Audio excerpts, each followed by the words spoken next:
Assalamualaikum warahmatullahi wabarakatuh. Sejarah dan keistimewaan Jabal Uhud, gunung yang kelak ada di surga. Jabal Uhud bukan gunung biasa.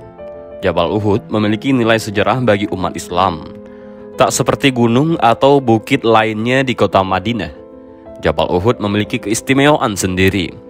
Bahkan Jabal Uhud adalah salah satu gunung yang dijanjikan kelak ada di surga.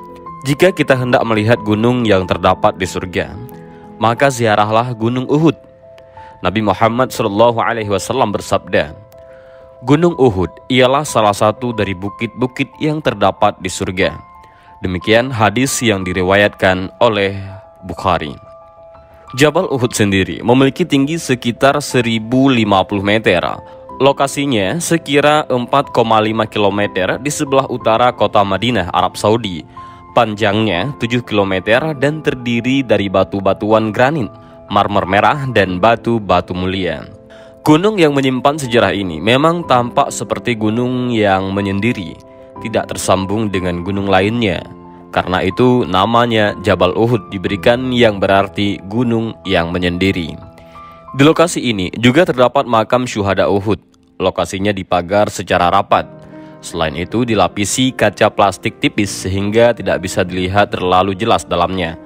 Tempat ini merupakan pemakaman bagi 70 sahabat Nabi Muhammad SAW yang gugur pada pertempuran Uhud.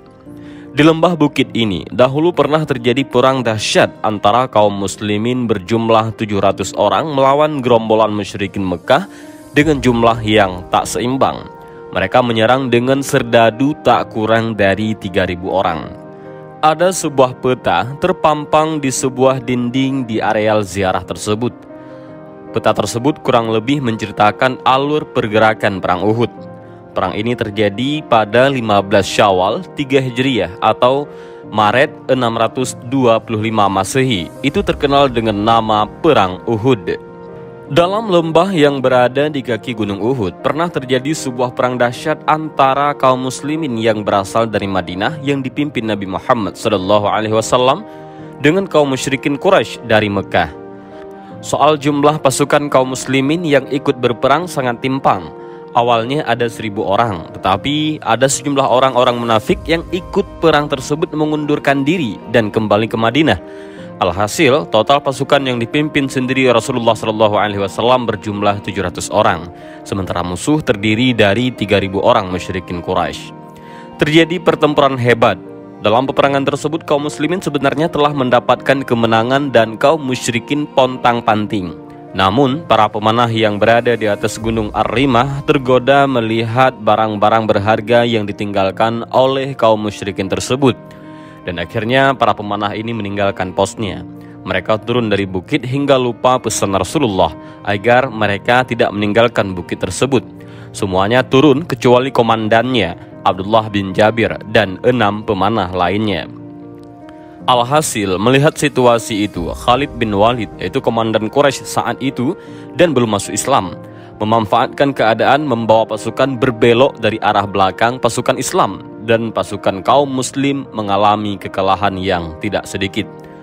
Korban dari pasukan Islam pun berjatuhan. Perang ini menggugurkan 70 sahabat Nabi, termasuk 7 pahlawan Uhud.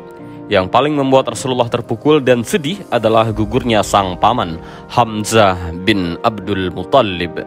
Ada beberapa keutamaan atau keistimewaan Jabal Uhud. Pertama, Jabal Uhud merupakan gunung yang ada di surga. Jika ingin melihat bukit yang ada di surga, maka berziarahlah ke Bukit Uhud sebagaimana Nabi pernah bersabda, Bukit Uhud adalah salah satu dari bukit-bukit yang ada di surga. Demikianlah hadis yang diriwayatkan oleh Al-Bukhari. Kedua, Rasulullah mencintai Jabal Uhud. Gunung Uhud adalah gunung yang mencintai kami dan kami juga mencintainya. Demikian hadis riwayat Al-Bukhari. Jabal Uhud pernah bergetar ketika Nabi Muhammad SAW berjalan di atasnya bersama Sayyidina Abu Bakar, Umar, dan Utsman radhiyallahu an. Ketika itu Nabi menghentakkan kakinya dan berkata, "Diamlah engkau Uhud. Di atasmu sekarang ada Rasulullah dan orang yang selalu membenarkannya, yaitu Abu Bakar, dan 2 orang yang akan mati syahid, Umar bin Khattab dan Utsman bin Affan." Seketika Gunung Uhud pun diam mentaati ucapan Nabi Muhammad. Dari riwayat ini kita bisa menyimpulkan betapa cintanya Gunung Uhud kepada Nabi Muhammad SAW. Terbayang gunung saja girangnya bukan main ketika Rasulullah menginjaknya. Dan umumnya pihak penyelenggara umrah ataupun travel umrah mengagendakan untuk mengajak para jamaah untuk berziarah ke makam para syuhada di Jabal Uhud. Dan inilah sedikit kisah, yaitu sejarah tentang keistimewaan Jabal Uhud yang salah satu gunung yang berada di surga kelak. Mudah-mudahan video singkat ini bermanfaat. Allahu a'lam bishawab. Assalamualaikum warahmatullahi wabarakatuh.